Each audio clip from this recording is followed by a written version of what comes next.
Hi everyone, my name is Candice and I make organic beauty bars and oil serums. Today I'm showing you guys how I create my rose oils, which I call rose droplets. But first I'd like to show you how I boil all the jars and equipment I use. So I'm very cautious of germs and any sort of bacteria when working with products for the skin. So boiling is very efficient and I can just picture all the little germs being unalived by an oh so cruel world. I started making rose droplets because I realized my skin didn't like certain chemicals that were in the moisturizing products in stores. So I was like, okay, I'm just going to create something that works for me, and voila, rose droplets was born. This whole boiling process took the entire day because I had to wait until they completely dried. It actually took 2 days. 2 days for everything to dry. We're gonna get started in making the rose oil, but before we do anything, we have to whip out the Lysol and wipe everything down because a clean space is a great space. I feel like I'm talking to a bunch of kindergartners. You know, when you go into a kindergarten classroom and you want them to clean, you're just like, guys, cleaning is for good boys and girls. Cleaning is for the cool kids.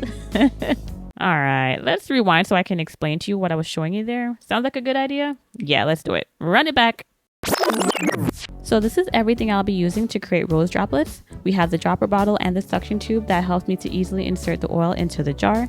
And of course, I'm going to be adding certified organic rose petals.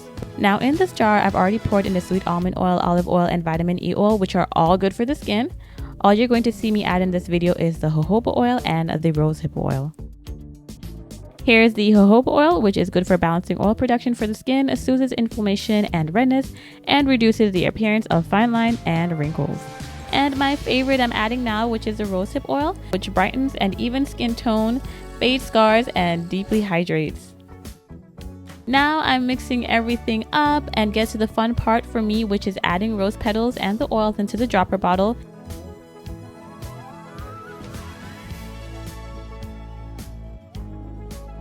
At the end, I add 3 drops of tea tree oil, which has antibacterial and antifungal properties. I'm going to give that a good shake-a-lickin', then place the bottle into hot water for 2 to 3 hours so that the rose petals can fuse into the oils. If you'd like to purchase this oil or any of my creations, please visit icanskin.com. Thanks in advance for your support. Ta-ta for now.